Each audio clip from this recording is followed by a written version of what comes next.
Um, Imagine a map of your city. The main roads, the quiet neighborhoods, the industrial Right, zones. you have a mental model of how it all connects. Exactly. Now, imagine that one specific building catches fire.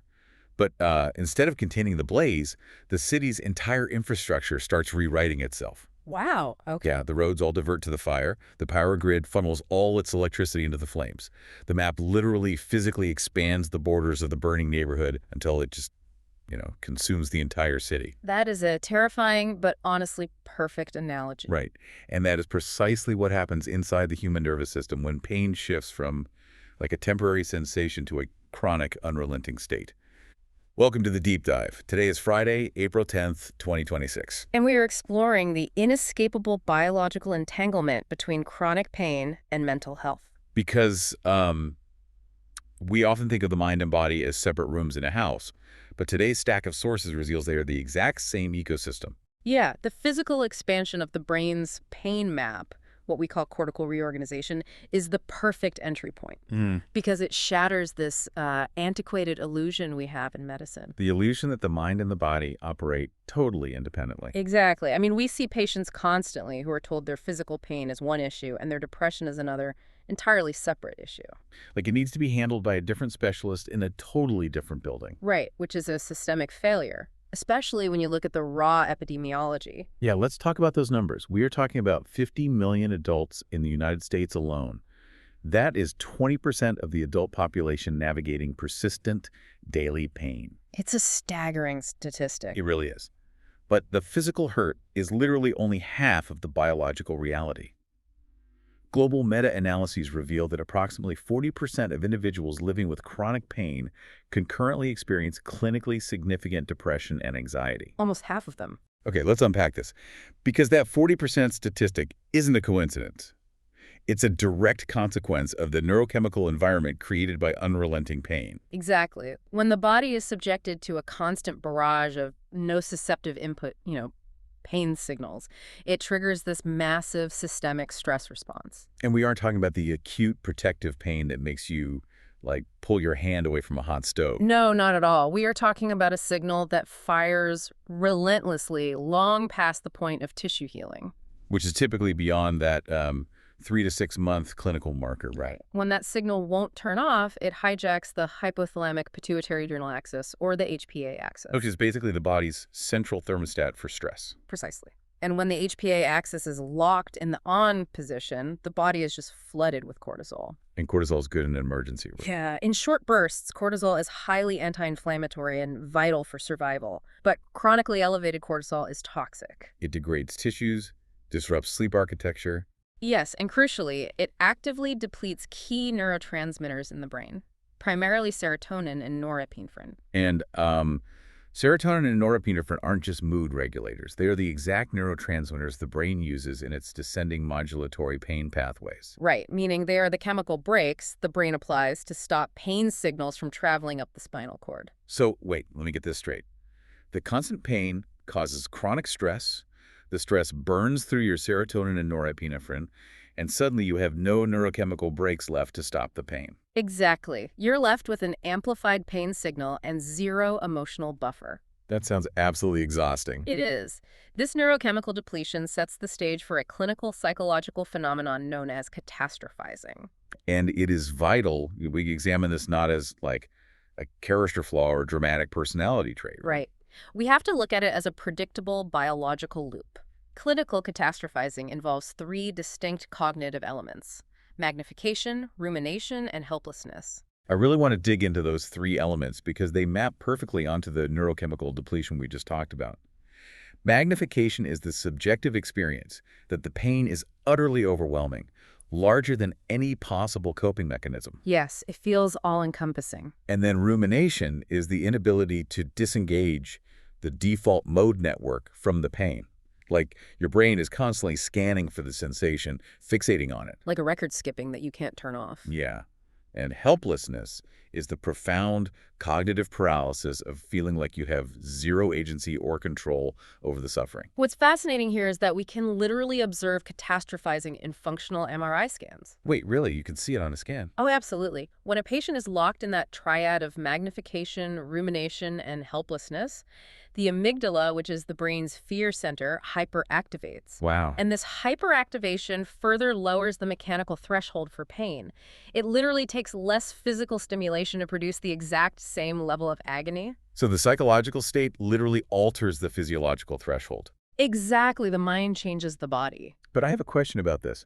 If the brain is so incredibly adaptable and its entire evolutionary imperative is metabolic efficiency, why wouldn't it just eventually habituate to the chronic pain signal? That's a great question. Like, we habituate to background noise, right? The hum of an air conditioner or traffic. Why does the brain allow this glitchy, hyperactivated fire alarm to keep burning its own resources? Because of the evolutionary hierarchy of survival, the brain's salience networks are hardwired to prioritize a threat above all else. So it treats the pain like a tiger in the room. Precisely. The hum of an air conditioner does not register as a threat to your tissue integrity. Pain, however, is the ultimate biological warning system. So the brain literally cannot afford to ignore it. Right. It assumes there is a tiger biting your leg, even if the reality is a misfiring nerve from a heel injury. Wow. So, rather than tuning the signal out, the brain recruits neighboring neural pathways to process it more efficiently. The brain actually gets better at feeling pain. It's an aggressive, self-feeding cycle. The physical injury initiates the signal, the brain magnifies it for survival, the resulting stress depletes the chemicals needed to dampen the pain. And the emotional collapse lowers the pain threshold further. You are fighting a two-front war, biologically speaking. And this brings us to the sheer scale of the fallout. I was reviewing the data from the JAMA Network Open, a systematic review and meta-analysis that is just monumental in its scope. It is arguably one of the most comprehensive looks at this comorbidity to date. Yeah, the researchers analyzed 376 individual studies encompassing like 347,000 individuals. Across 50 different countries, too. The methodology was incredibly rigorous. Right, because they had to account for massive cultural variations in how pain and psychiatric distress are reported. Exactly. And despite all those cultural differences, the pooled prevalence was remarkably consistent globally. Yeah, the numbers were 39.3% for depression and 40.2% for anxiety among those with chronic pain.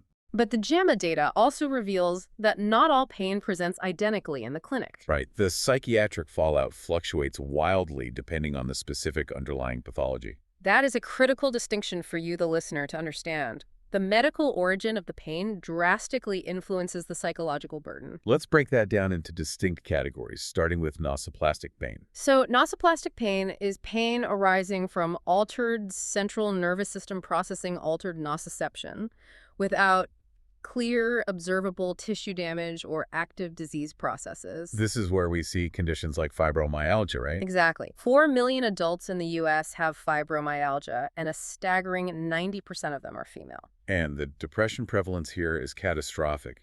54% of individuals with fibromyalgia exhibit clinical depression.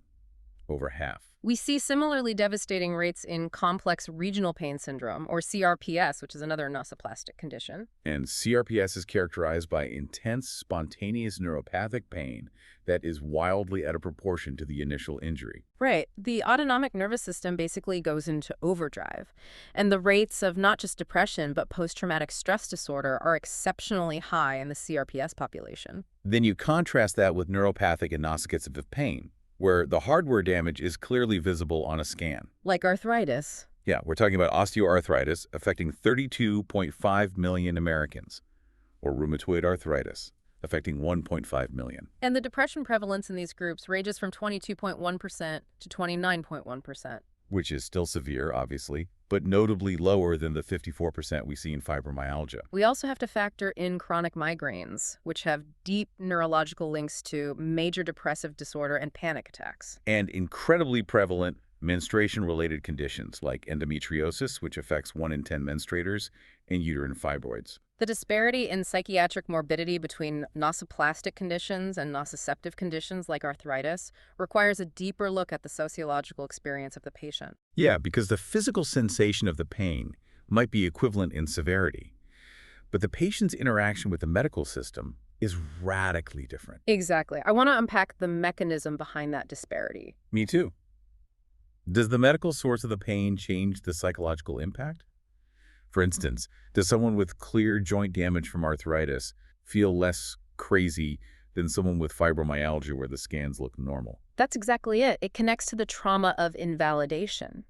When the traditional biomedical model fails to capture the pathology, the system often defaults to blaming the patient. Because modern medicine relies so heavily on objective, quantifiable imaging, right? Right. So patients are told, either explicitly or through subtle clinical dismissiveness, that the pain is psychosomatic. It's all in your head. Which is deeply ironic, considering the brain is in the head, and that is precisely where the nociceptive processing is malfunctioning. Precisely. But the implication from the provider is that the pain is fabricated or exaggerated. And that creates a profound psychological burden. It does. The patient is denied the basic human need of having their suffering witnessed and validated. So they begin to internalize the skepticism. Exactly. The diagnostic odyssey becomes an exercise in humiliation. It leads patients to assume their depression and anxiety are personal failures. Rather than the inevitable downstream biological effects of an overactive nervous system in an invalidating environment, the loss of identity is total. You read the patient narratives in the sources, and it's not just the grief of the physical sensation. No, it is the agonizing realization that you can't get down on the floor to play with your toddler.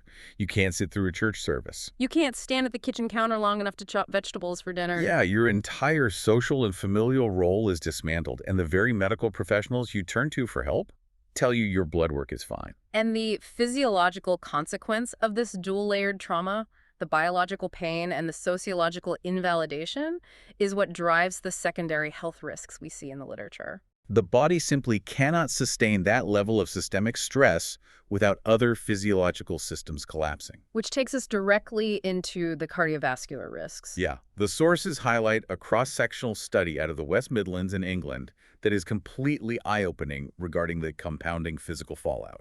They surveyed 14,519 respondents to analyze how the comorbidity of chronic musculoskeletal pain and anxiety or depression impacts cardiovascular health behaviors. The methodology of establishing the cohorts in this study provides a brilliant baseline. Right. Of the over 14,500 individuals, 59% had neither condition. Okay. 25% were living with chronic musculoskeletal pain alone. 7% were dealing with anxiety or depression alone. And 9% represented our comorbid group, those battling both chronic pain and a psychiatric condition simultaneously. And when you look at the cardiovascular risk profiles of that 9% comorbid group, the numbers are deeply alarming. Let's start with obesity. The crude prevalence of clinical obesity in the comorbid group was 41%. Almost half. And when the researchers controlled for various demographic variables, they found a standardized prevalence ratio of 1.93 compared to the healthy control group. Essentially, they were almost twice as likely to be obese.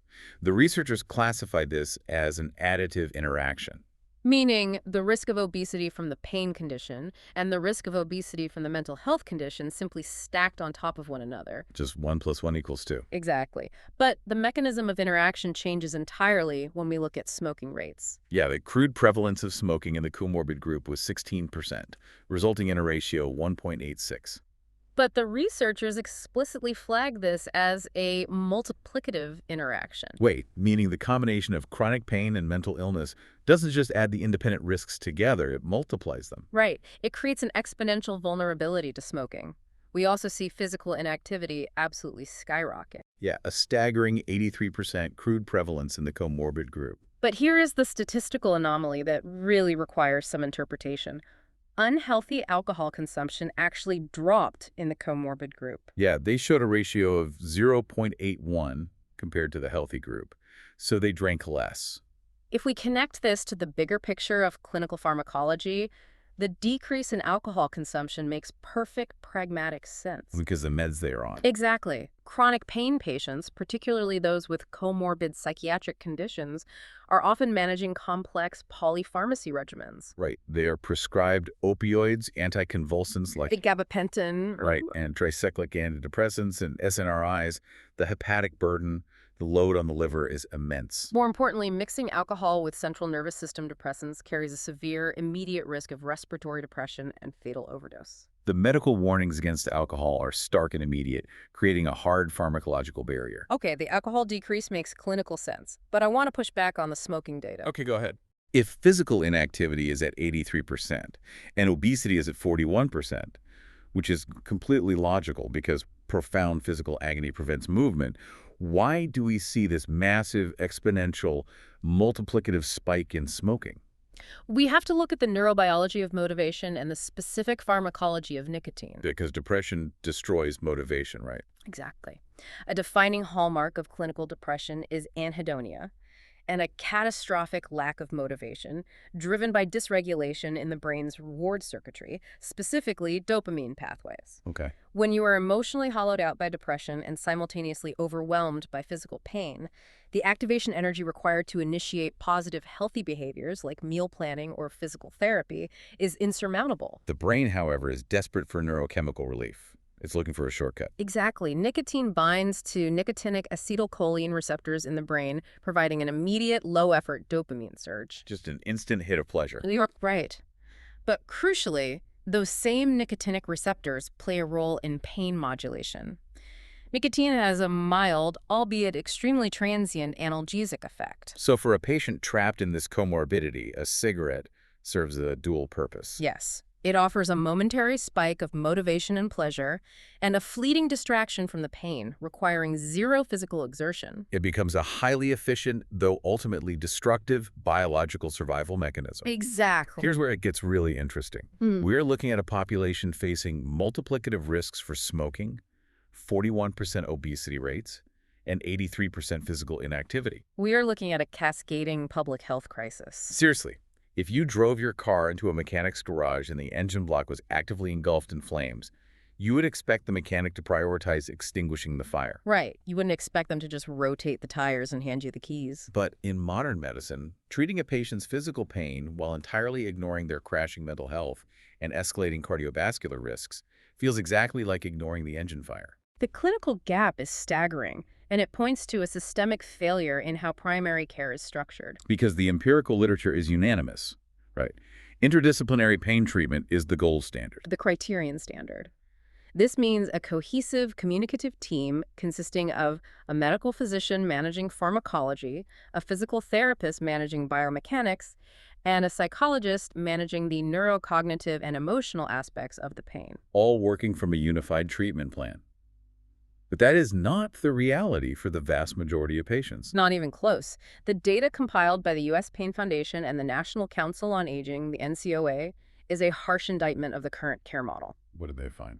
They found that 59% of older adults living with chronic pain feel their healthcare provider outright dismisses or fails to validate their concerns. Wow, 59%. Furthermore, only 38% of providers initiate a conversation about the patient's mental health. Let that sink in. Over 60% of physicians are treating patients with complex chronic pain conditions and never once asking, how is this impacting your mind? Are you experiencing depression? And we know why this happens. It's the reality of RVU-based medicine relative value units. Because primary care physicians are forced to churn through appointments in 12 to 15-minute increments. Exactly. They simply do not have the systemic bandwidth to unpack a complex bidirectional psychosocial pathology. So if the doctor isn't going to ask the question, the patient must initiate the protocol, which is why the source has provided what is essentially a self-advocacy toolkit.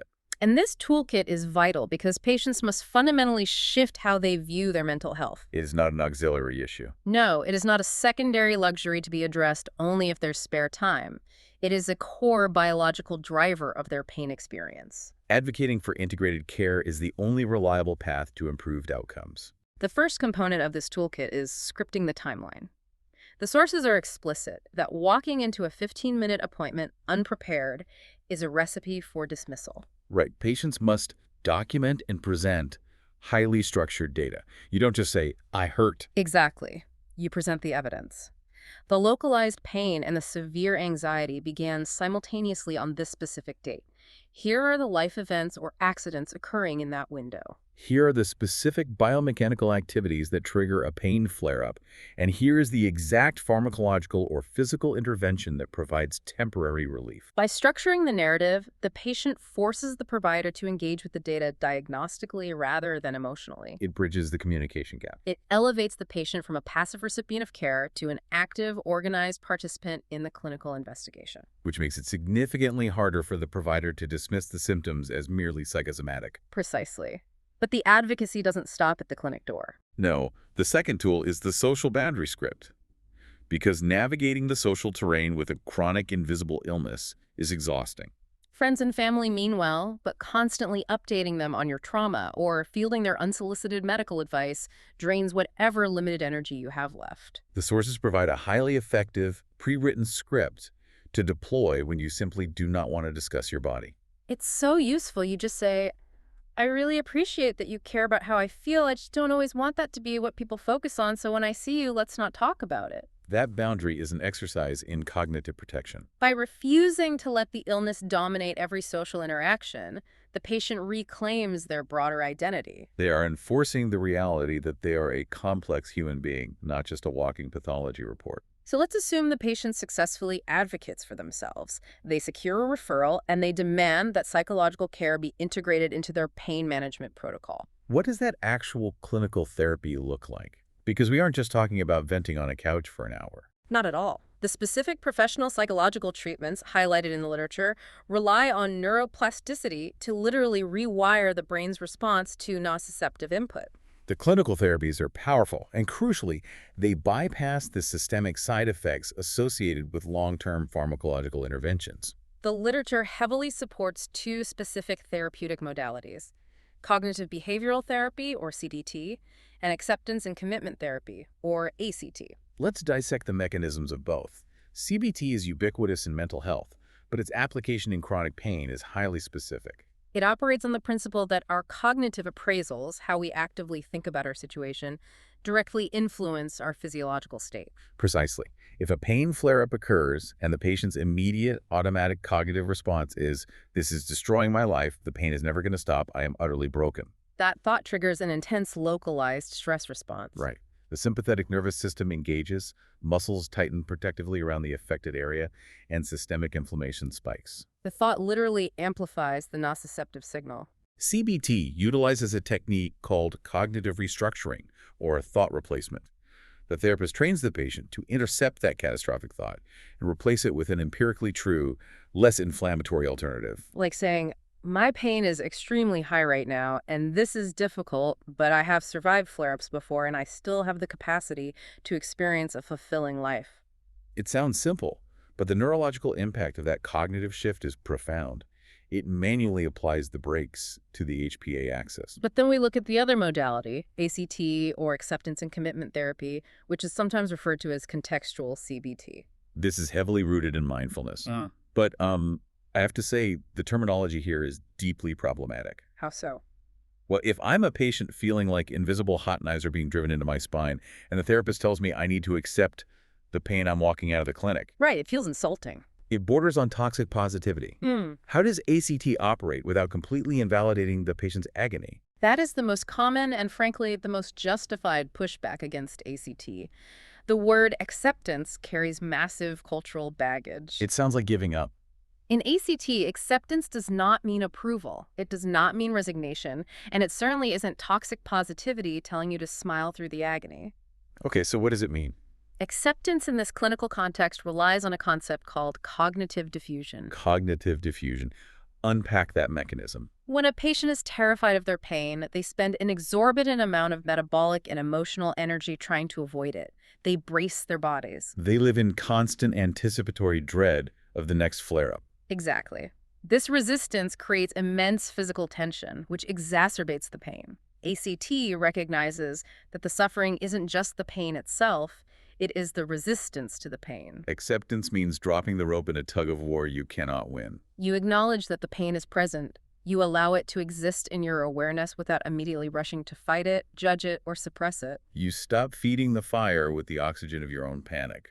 Exactly. And by dropping that resistance, you free up a massive reservoir of cognitive energy. That energy is then channeled into the commitment phase of ACT. Yes. Committing to actions and behaviors that align with your deeply held personal values, even if the pain remains present in the background. It is a profound shift in locus of control.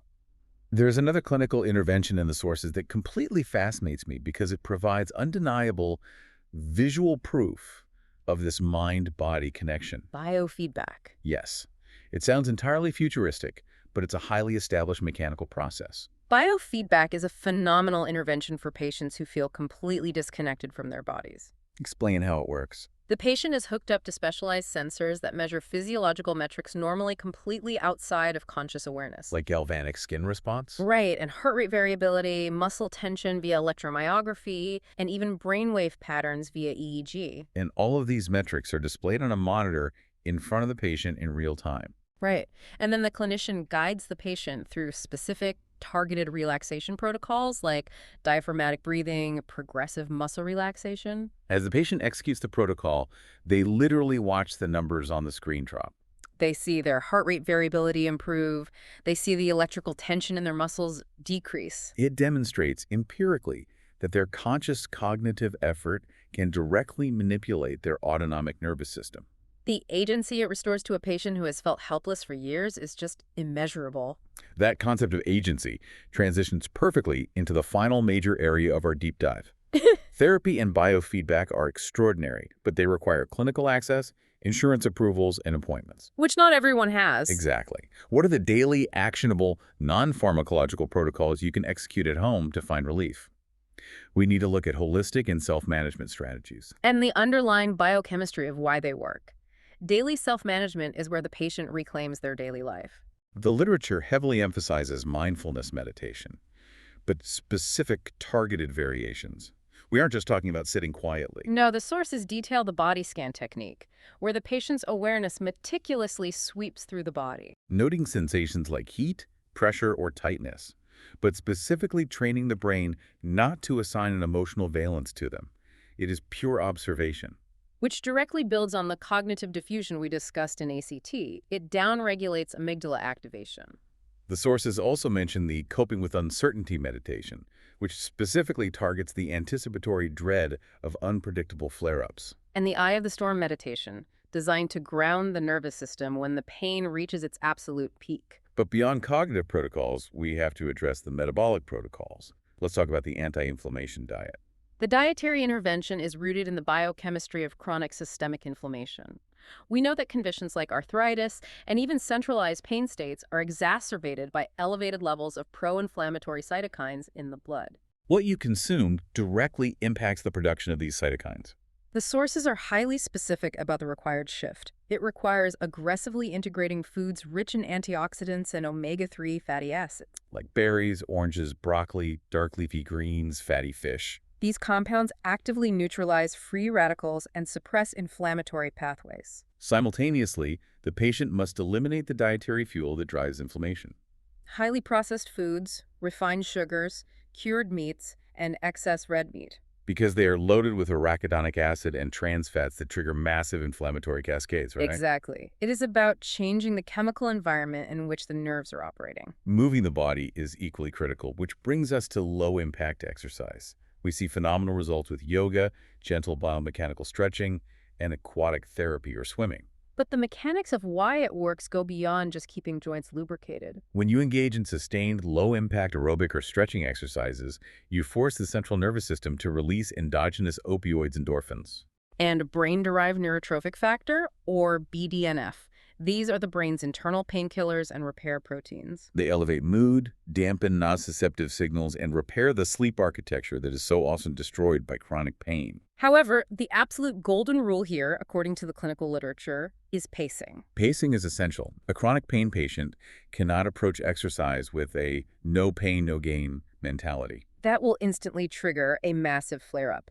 They must learn to recognize their precise physiological baseline and operate just below the threshold that triggers central sensitization. The sources also delve into what we might call neurodistraction techniques, specifically arts therapy and journaling. Creating art, playing an instrument, or engaging in expressive writing isn't just a pleasant hobby. No, from a neurological standpoint, entering a creative flow state requires so much cortical bandwidth that it actively downregulates the default mode network. It literally starves the pain processing centers of computational resources. It also dramatically lowers serum cortisol levels. Yeah. The emotional regulation provided by the arts is profound. But we also have to address the sociological isolation we spoke about earlier. The literature heavily supports the integration of social support and support groups into the daily protocol. Engaging with peer-to-peer support networks, whether physical or digital, directly counters the helplessness of chronic illness. Simply sharing a coffee with a friend or speaking to someone who intuitively understands the trauma of medical gaslighting acts as a profound buffer for the nervous system. And if human interaction is too exhausting on a high-pain day, the data on pet therapy is simply beautiful. Interacting with a companion animal, petting a dog, listening to the resonant frequency of a cat purring triggers a massive release of oxytocin in the human brain, Oxytocin suppresses the HPA axis, lowers blood pressure, and floods the system with a profound sense of safety. which directly dampens pain perception. So what does this all mean? When we look at this massive array of non-pharmacological interventions, mindfulness, anti-inflammatory diets, aquatic therapy, expressive arts, support groups, oxytocin loops from pets, I think it is critical to frame them correctly.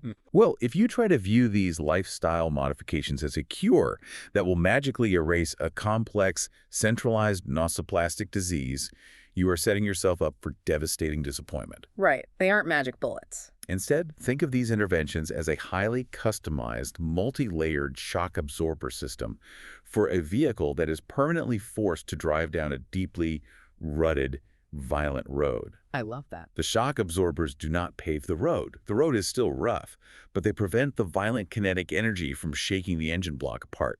They allow the car to keep moving forward. If we connect this to the bigger picture of the comorbid depression and the profound lack of motivation we discussed with the West Midlands study, that analogy is perfect.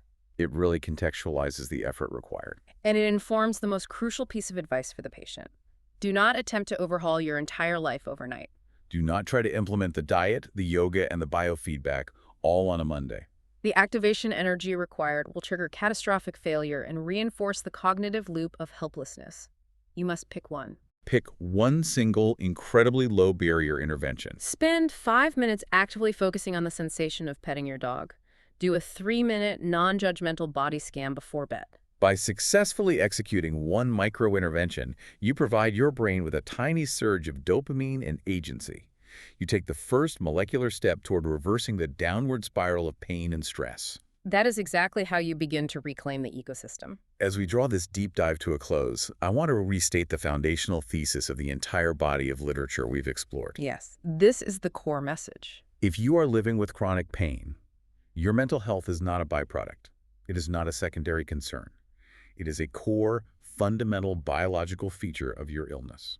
Treating the neurological and emotional trauma of your pain is just as legitimate and just as medically necessary as treating the physical tissue. The data from 50 countries validates your experience. The biological mechanisms are clear. Give yourself the grace to acknowledge the immense burden you are carrying, build a comprehensive support network, and wield your self-advocacy tools fiercely to demand interdisciplinary care. Before we conclude, there is one final concept embedded in the psychiatric data regarding complex pain syndromes that completely reframes the narrative. This raises an important question about how the medical community fundamentally categorizes long-term suffering. We know from longitudinal data that the absolute severity of acute pain immediately following an injury is a highly accurate predictor for the development of post-traumatic stress disorder months or years later. But the literature pushes this concept even further. Living with unrelenting, unpredictable daily pain does not just cause trauma. The pain itself acts as an active, ongoing traumatic event. Exactly. What if we collectively stopped viewing chronic pain merely as a lingering symptom of a past physical insult or a faulty nerve? What if we recognize that the daily, inescapable experience of severe chronic pain is, in and of itself, an active psychological trauma occurring in real time every single day? If the brain is trapped in a biological loop, where it is experiencing its own internal physiological alarm bells as a violent, inescapable attack. Then true, systemic healing requires us to treat the mind and the body not just simultaneously, but identically. It means the glitchy fire alarm isn't just an annoyance you learn to live with. It is an active trauma. And you deserve a standard of care that extinguishes the fire, repairs the circuitry, and turns down the volume on both the alarm itself and the profound fear it leaves in its wake.